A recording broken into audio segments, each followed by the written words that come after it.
Hi, everyone. Thank you for joining me. Thank you for joining me. Blah, blah, blah. I'm sorry. Apparently, my ability to speak has been severely broken for some reason. Thank you for joining me. And today I'm going to be talking about about messaging transactions with RavenDB. This is a new feature in RavenDB 5.4.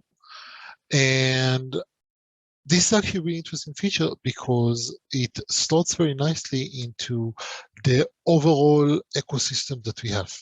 So let's talk about what it is and how it's working. One of the things that I found to be almost universally true is the notion that whenever possible, you should stick a queue into that. Why is that? Because if you have a queue in the middle of your architecture, there are quite a lot of scenarios that are now much easier. This is especially the case if you have an environment that is composed of many different components. If you have something that may take a long while. A great example might be Twitter. If I'm posting something on Twitter and I have to process the request in line, then I have a really, really tough challenge.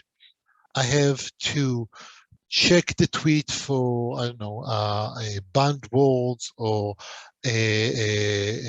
malicious links or a bunch of other stuff like that.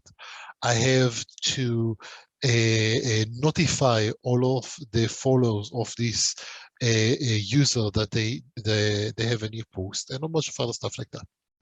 And if I have to do that while the user is waiting, I have a limit of 200 to 300 milliseconds to do so, which is really tough.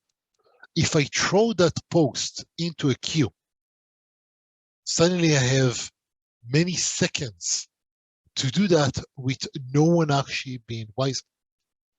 If I'm processing orders and I need to be able to do something like validate shipping charges and run the credit card and a whole bunch of other stuff like that, and each one of them is a separate call to an external service, well, now this starts to be quite complex to understand what's going on. If you throw a queue into that, this is trivial. If I need to have a scalable system where there is a queue, just add more workers. And it also very easy to manage the complexity of the system when you have queues. This is in general about system architectures. It applies almost universally, even if you're pushing that down. If you look into how RavenDB managed the disk, there is a queue in the middle. And one of the interesting aspects about queue is that it allows you to move from doing one operation to doing many operations. So working with batches and a bunch of other stuff like that.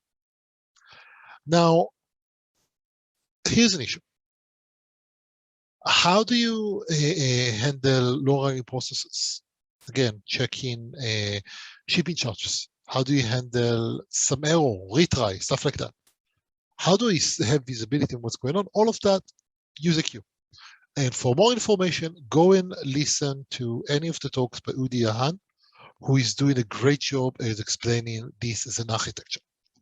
I'm not going to go any deeper into that. Just general recommendation, go and use that. Now, let's talk about how you typically handle a transaction.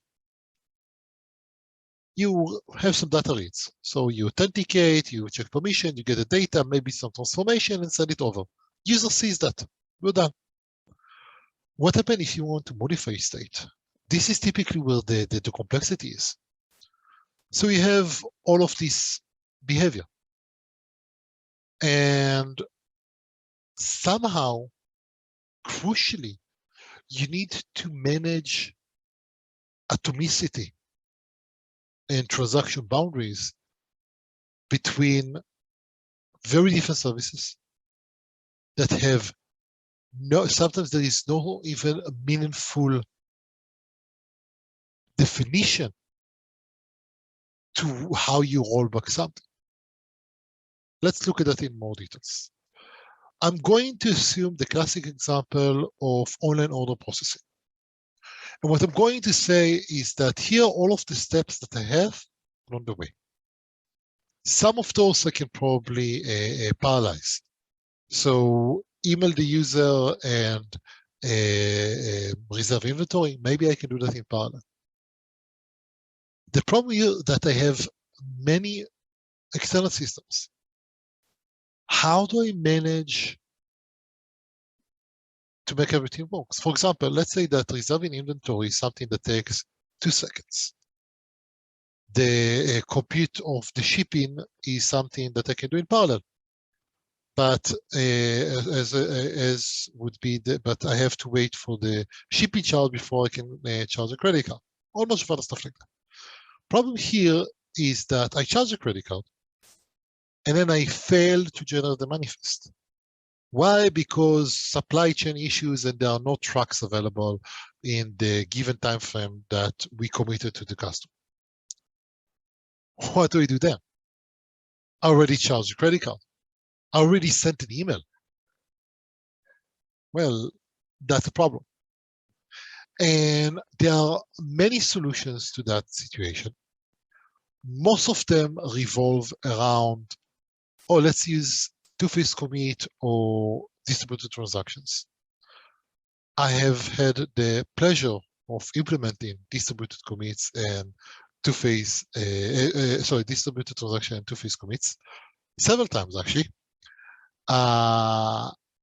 It is not a fun thing to do. It has interesting, fascinating edge cases and failure modes. Let me translate that to real world speak.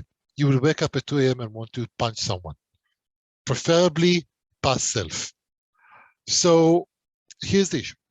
You cannot have a transaction that involves all of these separate resources.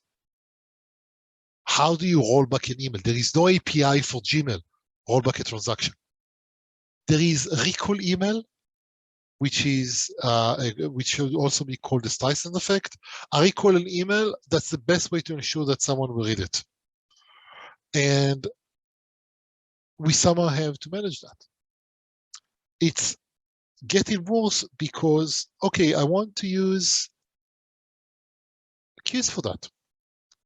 So I want to, now I have a slightly simpler problem. I don't need general transaction system between every resource. I need to have a transaction between my queued system and my database, which could work.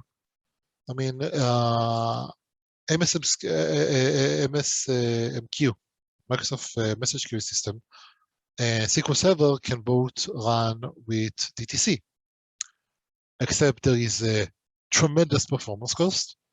It sometimes gets stuck. Ask me how I know, and I will tell you about the 2 a.m. calls that I got, and a whole bunch of other stuff like that.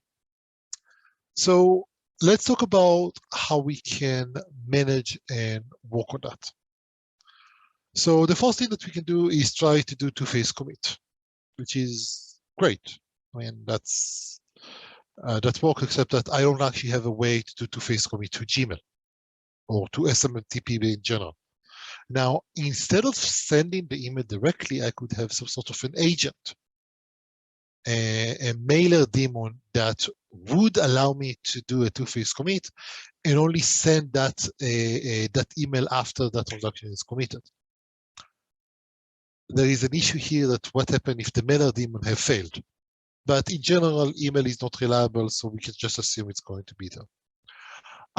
Another option is that I can use compensating action. So this is not a two-phase commit. This is not a transaction. But this is, I'm charging you money. I could not deliver the product. Therefore, I'm issuing you a refund. There are fees associated with those approach. But in general, that is a pretty good thing from the customer point of view. Some of those things are not possible. Recalling email is not possible. There are many other things that sometimes you just don't have the facility to do that.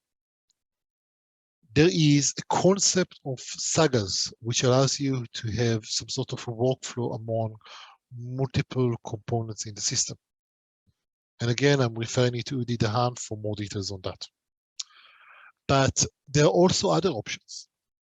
What happens if the queue itself fails? What happens if any of those issues happen? I'm generating messages faster than the consumer can empty them. I have a partition in my network and I cannot reach the appropriate node. Or bunch of other stuff like that. Then I have to go into the complexity of managing transactions between database state and the in-memory state, and the database state and the queue state. Now, I want to better explain what I'm talking about here. Let's say that what I want to do, I want to record a new order. So how should it work? The user clicked on the bottom saying submit order. Somewhere in my system, I have a database with all of the orders for this detail, all of the details for this order. And the question here is, what do I do with that? Well, I now need to start processing this. But I need to do that in a transactional safe way. I can not do that. You say, oh, I will just manage. And that works as long as we have sunshine and rainbows. The moment that we don't, which is again 2 a.m. or when you're off on vacation, that's where all hell breaks loose. By the way, it sometimes can be 2 a.m. after your colleague has quit his job for 6 months, and suddenly you have a P0 issue that you have to deal with. Now, there is no need to invent the wheel. This is not an unusual rare event. This is actually something that is quite common. There are established patterns on how to handle that. The pattern that I like best is called the Atbox pattern. And the requirement that you have is that you have a transactional database. That's it. Once you have that, then the rest of everything else just follows. And we know that RavenDB is transactional, so that's great. So what's the key? The key here is that we are not going to write into the queue at all. Instead of writing messages to the queue, we're going to write them to the database, which is kind of a funny thing, but we want them in the queue. Someone needs to process them. And there are great tooling around message routing, delivery, fan out, a whole bunch of other things that you can do with queues that you could sort of do with a database, but that's not what it's for. So why do I want to do that? Well, the key here is that I have a separate process that push the message from the database to the queuing infrastructure. Why would I want to add that complexity? I have queue.send or enqueue, whatever API I have for that. And suddenly I have to make that into something completely different. I have to say, hey, throw the data into your database. And then have another tool that pull from the database and throw into the queue. Why the multiple steps? And the answer is very simple. We are writing to the database in a single transaction. There is atomicity between writing the message and modifying the data, which means that conceptually there is a whole bunch of issues that we no longer have to worry about. That's awesome. You cannot have partial failure. And the complexity threshold that you have to deal with is greatly reduced.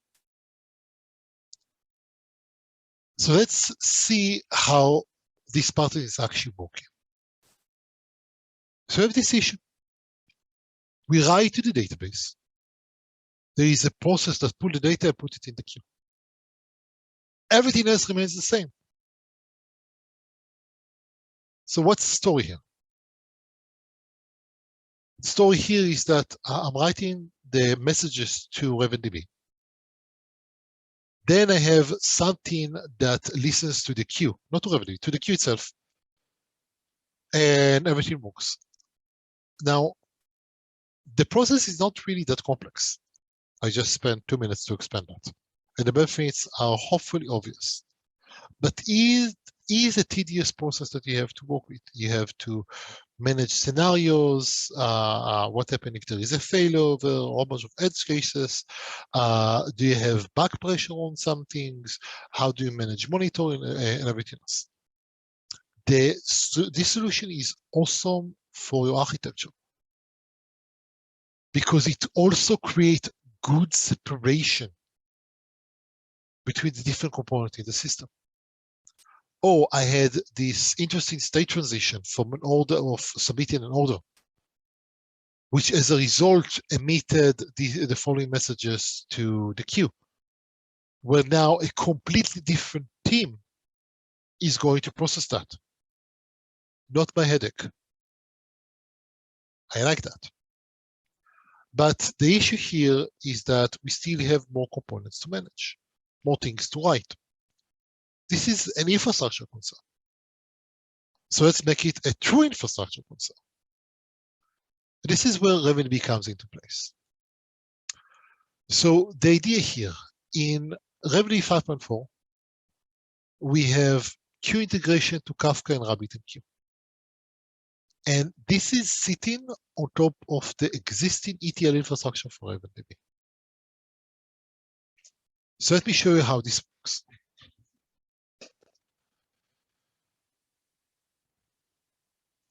I have here an empty RavenDB database.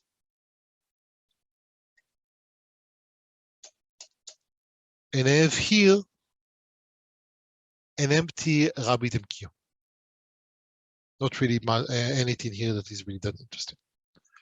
I'm going to go ahead and create a demo database. And let's create a sample data. So far, nothing really that interesting. Let's look at the orders. Now I have an order, and what I want to say is something like, okay, all of the orders where shipped at is not null. Let's see that.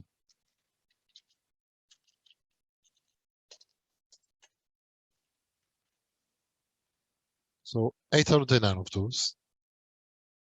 I want to generate messages for them. I want them to be processed by something that would listen to here. So how do you do that? Well, the RavenDB has the concept of ongoing tasks. And I'm going to do that. And why are you doing that? Here we go. Sorry. I had to refresh because I was using the old version of the studio. It was caching the UI. So now I'm going to use RabbitMQ ETL. And I'm going to say order processing, MPQ, look.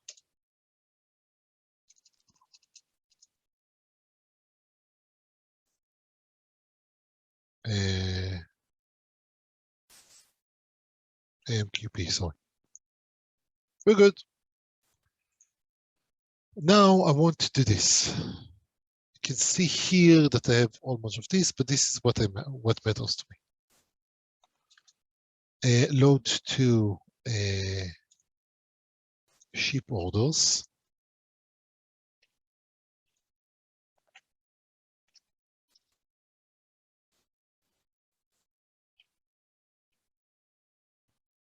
And let's see what this looks like. So what this will do, it will send it to ship orders, and we send this message.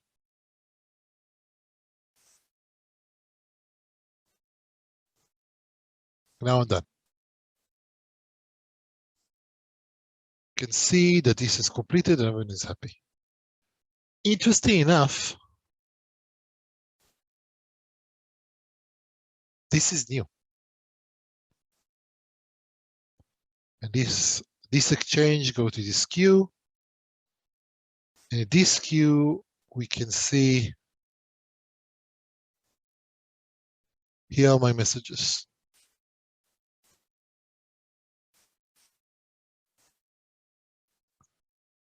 And that's all I needed to do for me to push data out. Now, there's actually quite a lot of things that I can do here. For example, you can see here that I can specify a routing key. In the case of, so here's the thing. First of all, you can decide whatever you want RavenDB to do that. This is mostly here, so you will be able to do things as quickly as possible. Don't worry if you want the default stuff. But I can do something like this. I can say that, let's go here and there is a delete queue.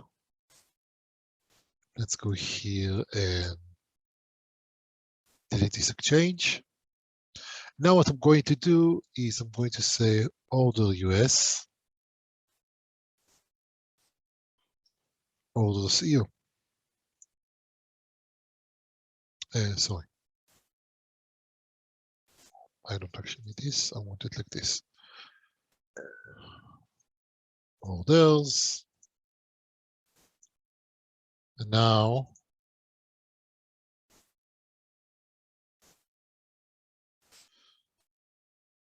orders US, EU, and I had to do something different, I think, here. So I think I would, yeah, orders. So it needs to be direct and not a fan out. And now to queue orders US, routing key is USA, orders EU, something like this. And now here what I can do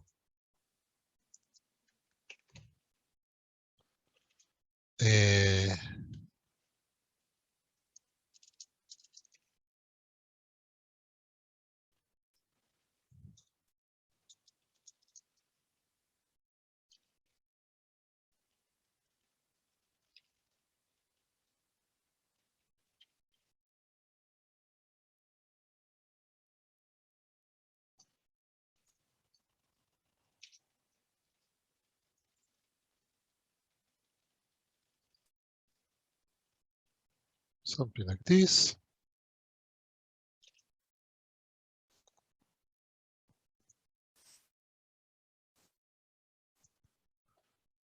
And if I did things properly, we should have something here.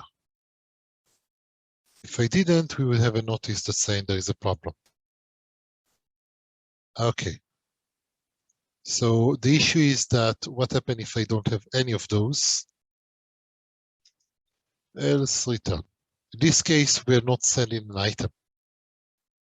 So this will now only send the results for orders in the US and in Europe.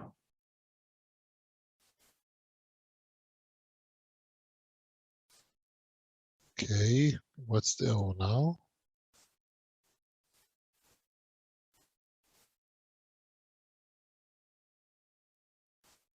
Because we are sending to shipped orders and shipped order does not exist. This is because we now are doing two orders.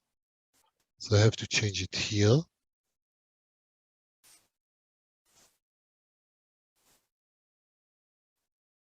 And assuming that this now works, here we have a French in Europe. And here we have orders for US. So the whole idea is mostly to give you some context about some of the abilities that you have.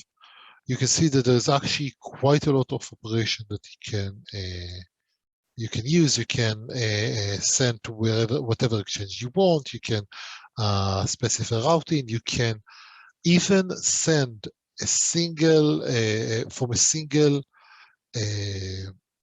document to multiple queues at the same time. We have a question from Rob Allen if we have any plans for Azure Service Bus, and the answer is that sort of. We are using those because those are the most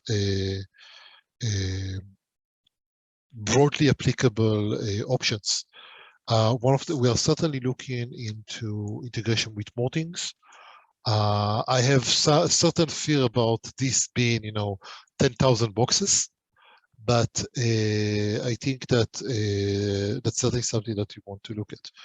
Hold on to the end because there are certain features that I think are quite relevant. I would really love to have your insight on that as well. Anyway, so that's the basic idea. And it's quite simple in the end. You have a document, there is some sort of transformation, and just send it to the other side. And it gets interesting when you realize that you can apply logic. So, okay, here we have only send completed orders. Other example might be, oh, you know what? I might need to, when the order is shipped, I might need to notify all of the inventories that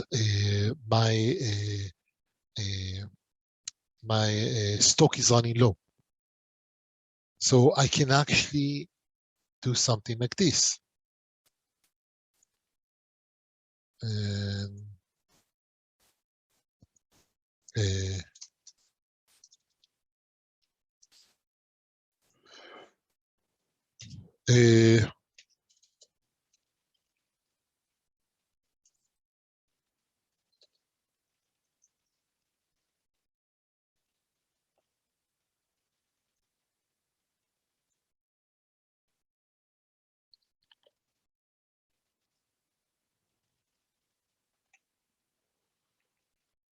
and now this is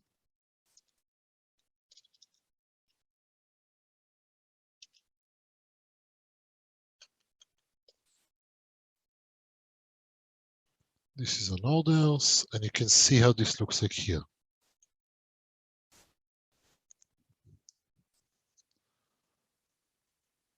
So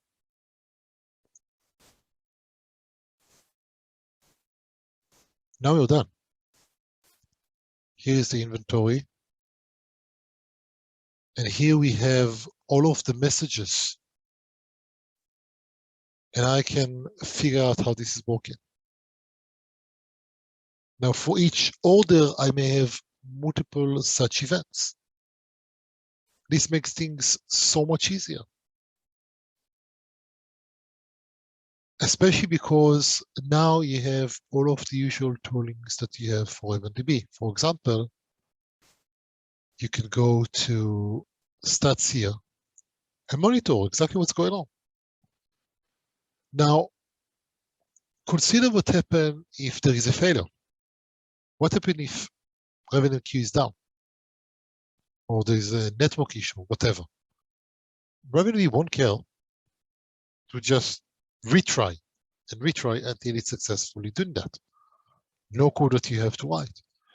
If you're running in a cluster and one of the nodes goes down, then RavenDB would reroute the task to another node and continue. All of the things that are already inside of RavenDB, but you can take advantage of that because of this. Now, there's a bunch of things that we have to remember. The proper rule is that we go from documents to messages. And what's the idea? So the ETL is invoked when we have a change on the document. And then we apply the script, which can now emit however many things that we want. apply any sort of logic and things like that.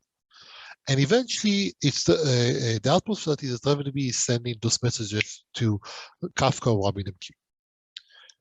Really important to understand, we do not modify the document. There is no way to modify the document and say, oh, I sent that.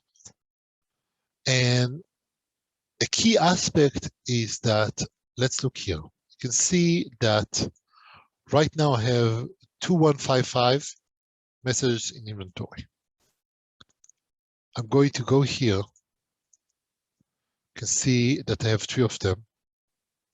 Make a modification. Now going to look here, and I have another 3. So every time that the document is modified, we're going to invoke the ETL, transform, and send. So that has impact on when and how you want to invoke that. We have an anonymous saying, will we have access to this event record? I'm not sure what you mean by event record.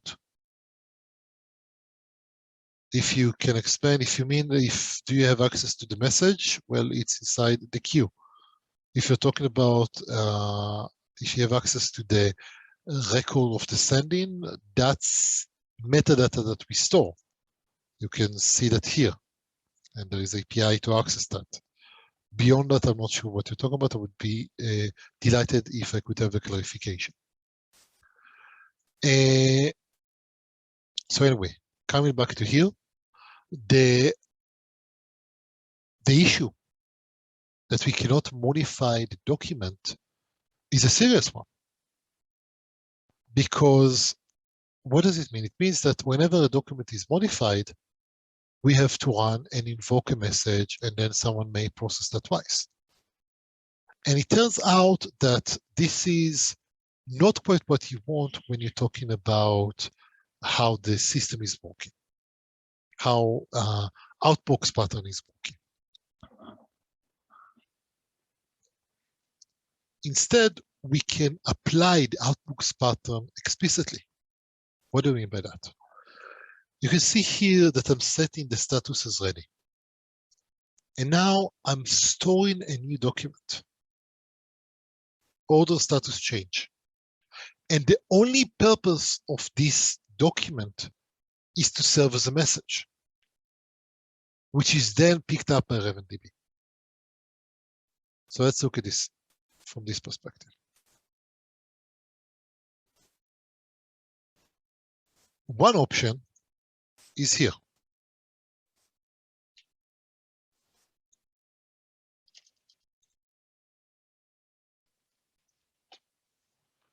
What does this do?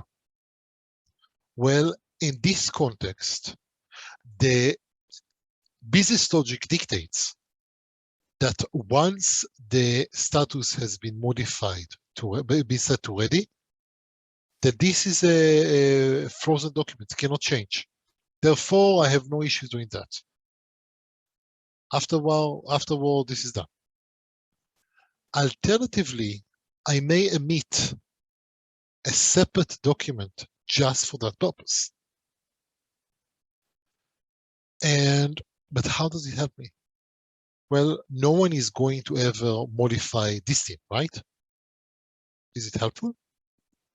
Well, it turns out that I can do something really nice. And I can say, hey, after I sent the value to the orders,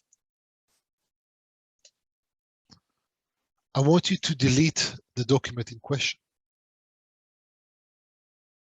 And this is specifically, and let me show you what happens. We have orders EU. Let me just accept all of those. Now we have supposed to have no items here. And hopefully no items here. Okay. No items. Now I'm hitting save. And as a result of selling all of those data, all of this data, Here are all of the orders that belongs to EU and to Europe, and we deleted all of the other orders. Now, obviously, you wouldn't do that for orders, but this is specifically meant to be used for commands.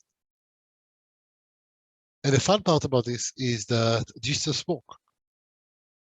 You throw those documents into RavenDB, you set up the ETL, and then you forget about it.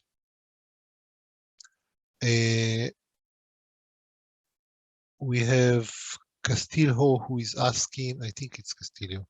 I think he meant sent receipt for audit purposes. That the code that was sent when and if success, and if it succeeded. No, you do not have that. What you do have, because the reason you don't have that is that it's actually quite complex. Let me explain. You have this. Whenever this changes, we send a document. We send the result to the queue.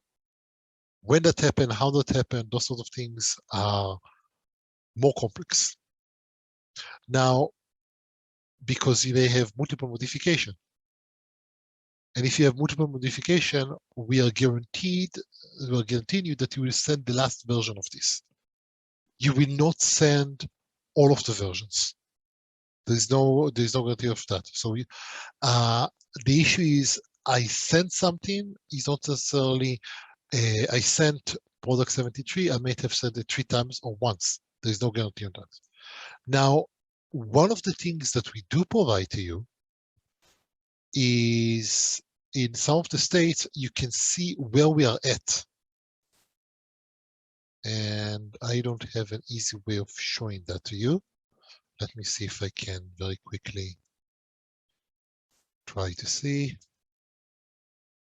And network.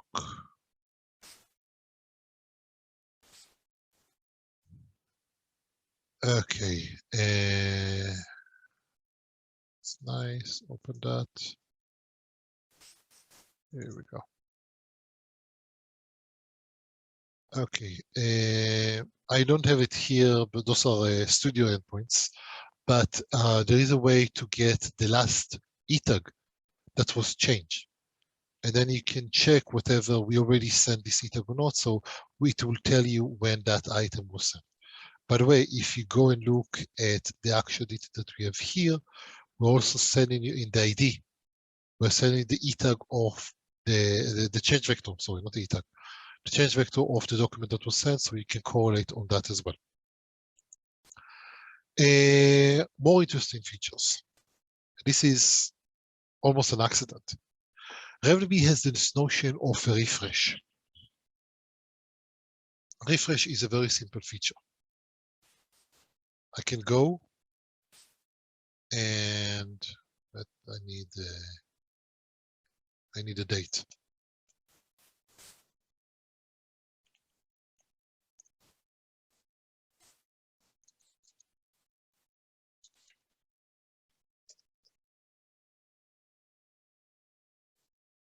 Okay. Now I can see this. What's the point? In about 24 hours, RavenDB is going to automatically remove this link, this line. That's the entire feature. But this feature also means that I can do something like this.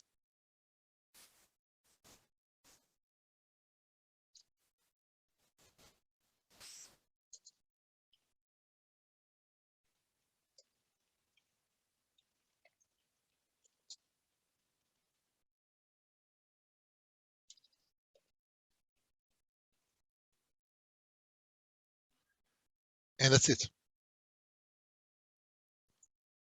The end result of this is that this document would be sent, well, if I had something that processes products, obviously, but this document would be sent to the queue in 24 hours or in 48 hours or so, something like that. Just because I can tie those features together. And this is a very happy accident, almost. Other things that are interesting. You saw before that I did this manually. When I set the status to ready, I send an event. Here's another way of doing that. I can register to the before store, even before store. Now saying, hey, if this is now marked as shipped, and I haven't already sent the ship notification, then put the ship notification in the metadata and add the auto ship notification. And the rest is as follows. But now you have a place to do, you have a single location where you can do that. And that plays very nicely into more corporate situations, such as the ability to work with complex event processing, with event-based modeling, and all sorts of stuff like that. And now you have a command, and now you can define this, and then you're done. You run your system, events transactionally show up in the queue, and you have your infrastructure just go ahead and process that. There are some things that we have to take into account. First of all, sending to the queue is a custom-wide operation, which means that this is handled by the custom. We assign that task to a particular node. If that node is down, then RavenDB Enterprise has a feature that would move the ownership on the fly and just continue from where you're running. The whole process is reliable to RavenDB and queue issues. Node fell down, queue fell down, everything is working. There is all the automatic retries and don't have to worry about it. It's just going to work. That's part of parcel of the design of RavenDB.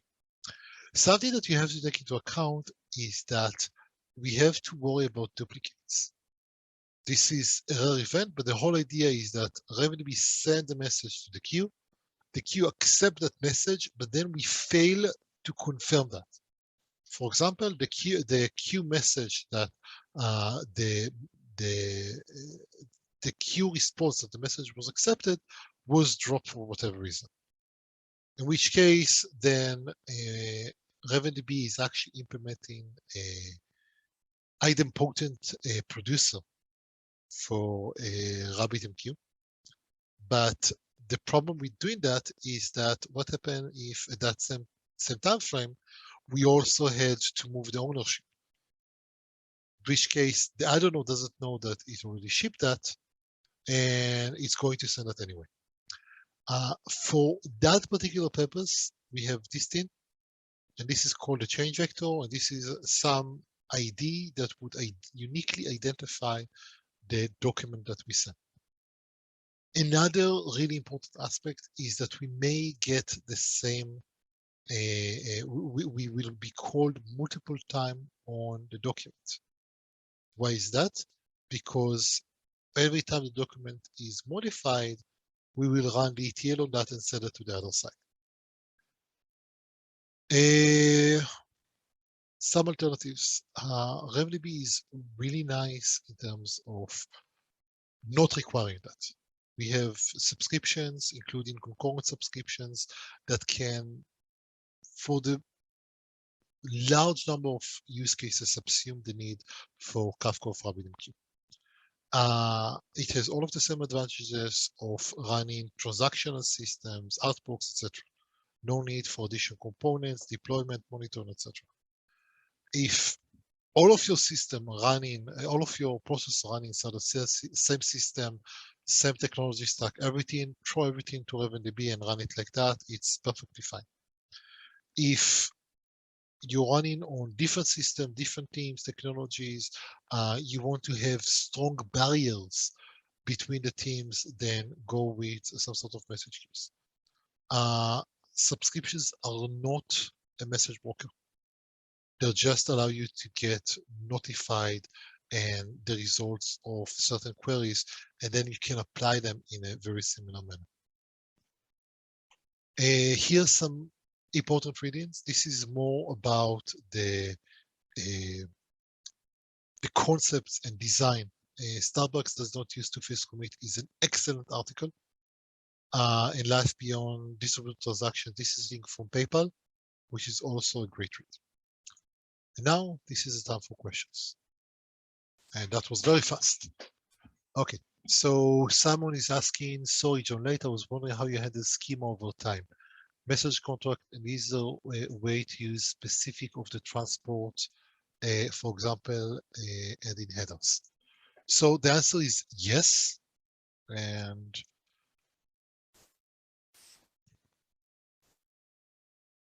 one of the things that you can do, you can add, right now, those are the fixed header that you can use. You can't just use any header, but we want more details. For example, if you're using Kafka, the partition key is quite important to your routing.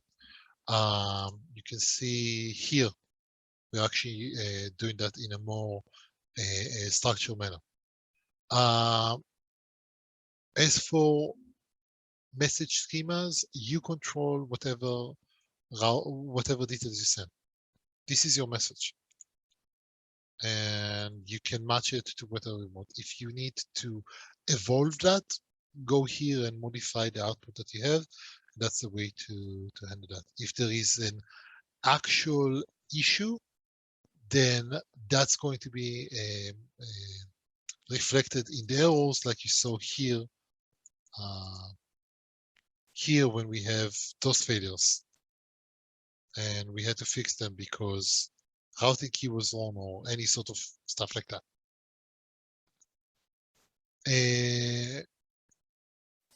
If you have any more questions, now is the time. And so Castillo is asking, will it be possible to also transform RabbitMQ messages to RavenDB documents? And the answer is that this is on the roadmap. We want to understand what is the specific scenarios that this enables. How would you actually want to have a way to create documents from messages? Are you talking about read the message and then apply some logic on top of that? To be fair, I would tell you that reading documents and transferring them into messages is something that I would like to do, maybe with some minor transformation. I'm not happy with RavenDB being the one that pull messages from the queue and run some transformation and then applying that to an existing document, because I think that as much as I like this, writing a significant amount of business logic versus some integration glue shouldn't happen inside of RavenDB. It should be inside of application, debuggable, and easier to use. But I would love to hear more about the scenarios that you're interested in this regard. Mike is asking, maybe unrelated but hypothetically, if a user requests a deletion of their data, but you later have to restore back of RavenDB data from prior to user deletion, how do you handle redeleting of the user after reverting data? That comes up fairly frequently when you're dealing with GDPR. And the answer that it sucks. It sucks because of the definition of what does it mean to delete the data. And I removed you from my database, but I still have you on backups. Am I GDPR compliant? I don't know, but I know a lawyer who would be very happy to take a lot of money to answer that question in a very confusing manner. Specifically to answer the technical question, the problem here is that where are you recording the desire for deletion? Because by definition, if you're restoring from backup, that request for deletion is not in the backup. Otherwise, the data wouldn't be in the backup. So it's actually quite a complex system.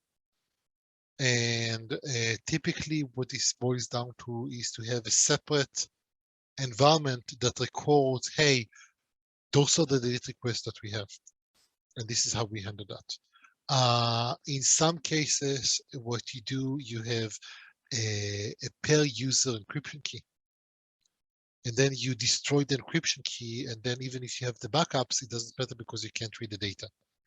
However, take into account, you still need a lot of data, even if the user requests the deletion. If I sent you an invoice, it doesn't matter what you want. I still have to be able to present that invoice to the tax authorities. I'm not deleting that ever. And rules such as the GDPR are in place to say, hey, yes, this is a legitimate business interest that you want to preserve the data. Greg is asking what it would allow you to do, Saga built-in, as in Saga pattern, not process managers. Greg, I think that you are missing something because I don't know what you're talking about, what it is that it would allow me to do. If you could clarify that, I would be very happy. Did you try using Event Hub since it supports Kafka? I'm not sure that I followed the question.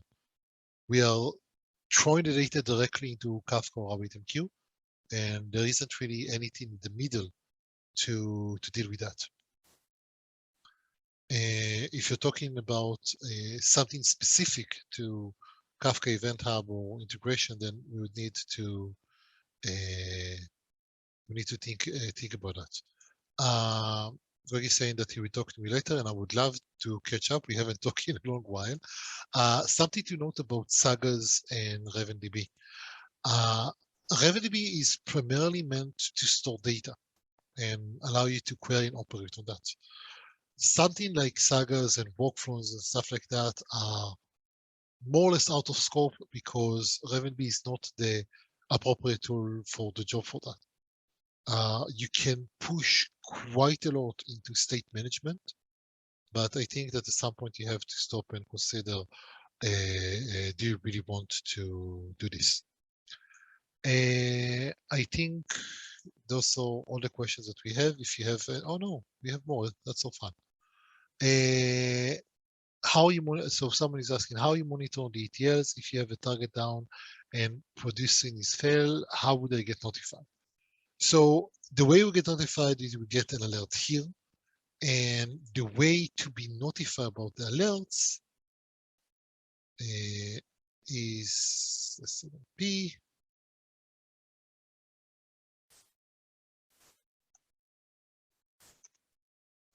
And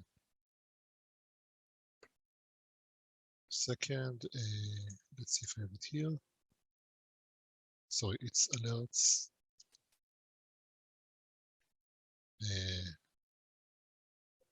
Well, I can't remember where it's at right now, but there is a OID like this that will tell you that there are alerts, and then you can monitor that. The only idea is that this information is exposed through some form of SNMP trigger. Now it's just annoying me because I can't find where it's at. Cluster and somewhere around here there is something like that.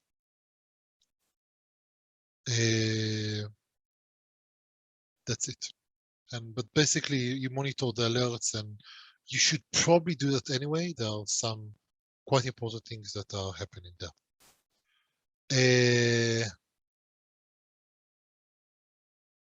Okay, and someone said he will follow up, and I would love that. Anyone, if you have any questions whatsoever, you can feel free to ping us. We offer live demos, and we also have the contact us somewhere around here. Just send us an email, support@ravendb.net as well, or use the contact form, and we'll be very happy to answer any and all of your questions, even if you just want to chat about your architectural approach. I would remind you that we have cloud@ravendb.net, which gives you free cloud hosting, as well as the ability to scale up, high availability, all sorts of other nice things. And if you're running on premise, then please remember that we just released RavenDB 5.4. And we're very happy to hear about any and all feedback that you have. And with that, thank you very much and have a great day.